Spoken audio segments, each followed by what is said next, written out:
आप सभी का स्वागत है हमारे YouTube चैनल शिव शक्ति धारा पर। रविवार व्रत कथा।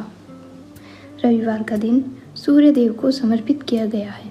ज्योतिष शास्त्र के अनुसार 9 ग्रहों में सूर्य देव को राजा माना गया है, जिनकी साधना आराधना करने से कुंडली के सभी दोष दूर हो जाते हैं। कुंडली में सूर्य यदि मजबूत अवस्था में हो तो व्यक्ति को समाज में खूब सम्मान, सुख, समृद्धि मिलती है। आइए जानते हैं रविवार व्रत कथा के बारे में। रविवार के व्रत की तरह ही इस व्रत की कथा भी रोचक है। प्राचीन काल में एक नगर में एक वृद्धा रहती थी।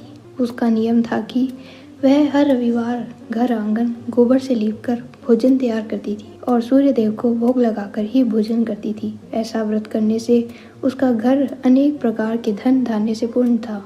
श्री हरि की कृपा से उसके घर में किसी प्रकार का विघ्न या दुख नहीं था। सब प्रकार से घर में आनंद रहता था।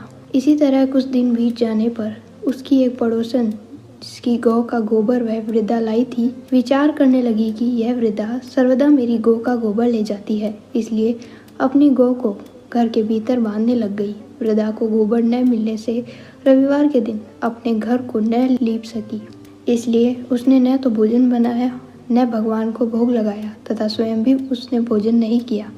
इस प्रकार उसने निराहार व्रत किया। रात्रि हो गई और वह भूखी सो गई। रात्रि में भगवान ने उसे स्वप्न दिया और भोजन न बनाने तथा लगाने का कारण पूछा। वृद्धा ने गोबर न मिलने का कारण सुनाया। तब भगवान ने कहा कि माता, हम तुमको ऐसी गौ देते हैं जिससे सभी इच्छाएं पूर्ण होती है, क्योंकि तुम हमेशा रविवार को गौ के गोबर से लीपकर भोजन बनाकर मेरा भोग लगाकर खुद भोजन करती हो। इससे मैं खुश होकर तुमको वरदान देता हूँ। निर्धन को धन और बांझ स्त्रियों को पुत्र देकर दुखों को दूर करता हूँ तथा अंत में समय में मोक्ष देता हूँ। स्वप्न में ऐसा वरदान देकर भगवान तो अंतर्धान हो गए और वृद्धा की आंख खुली तो वह देखती है कि आंगन में एक अति सुंदर गौ और उसका बछड़ा बंधे हुए हैं। वह गाय को और बछड़े को देखकर अति प्रसन्न होती है और उसके घर के बाहर बांध दिया और वहीं खाना और चारा डाल दिया। जब उसकी पड़ोसन वृद्धा के घर के बाहर एक अति सुंदर गौ और बछड़े को देखा तो द्वेष के कारण उसका हृदय जल उठा। उसने देखा कि गाय ने सोने का गोबर किया है, तो वह उस गाय का गोबर ले गई और अपनी गाय के गोबर को उसकी जगह रख गई। वह नित्य प्रति ऐसा ही करती रही और सीधी सादी वृद्धा को इस बात की खबर भी नहीं होने दी।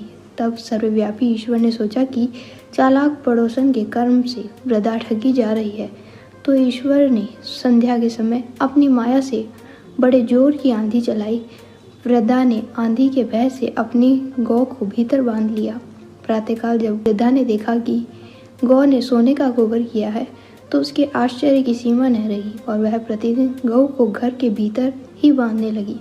उधर पड़ोसन ने देखा कि बुढ़िया गौ को घर के भीतर बांधने लगी है और उसने सोने का गोबर उठाने का दावा न चल रहा तो वह ईर्ष्या और डाह से जल उठी और कुछ उपाय न देख पड़ोसन ने उस देश के राजा की सभा में जाकर कहा, महाराज, मेरे पड़ोस में एक वृद्धा के पास ऐसी गौ है जो आप जैसे राजाओं के ही योग्य है। वह नित्य सोने की गोबर देती है। आप उस सोने से प्रजा का पालन करिए।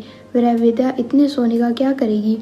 राजा ने यह बात सुनकर अपने दूतों को वृद्धा के घर से गौ लाने की आज्ञा दी। वृद्धा प्रातःकाल ईश्वर का भोग लगाकर भोजन ग्रहण करने जा ही रही थी कि राजा के कर्मचारी गौ को खोल ले गए। वृद्धा काफी रोई, चिल्लाई, किंतु कर्मचारियों के सक्षम होने का कोई क्या कहता। उस दिन वृद्धा गौ के वियोग में भोजन न खा सकी और रात दिन भर रोती रही।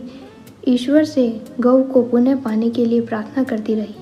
उधर राजा गौ को देखकर बहुत प्रसन्न हुए, लेकिन सुबह जैसे ही वह उठा सारा महल गोबर से भरा दिखाई देने लगा। राजा यह देखकर घबरा गया। भगवान ने रात्रि में राजा को स्वप्न में कहा कि हे राजा, गाय वृद्धा को लौटाने में ही तेरा भला है। उसके रविवार के व्रत से प्रसन्न होकर मैंने उसे ये गाय दी थी।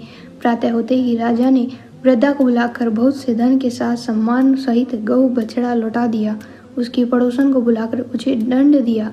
इतने करने के बाद ही राजा के महल से गंदगी दूर हुई। उसी दिन से राजा ने नगरवासियों को आदेश दिया कि राज्य की तथा अपनी समस्त मनोकामनाओं की पूर्ति के लिए रविवार का व्रत रखा करो। व्रत करने से नगर के लोग सुखी जीवन व्यतीत करने लगे। कोई भी बीमारी तथा प्रकृति का प्रकोप उस नगर में नहीं होता। सारी प्रजा सुखी रहने लगी। इस प्रकार जो कोई भी रविवार का व्रत रखता है उसकी सभी इच्छाएं और मनोकामना पूर्ण होती है।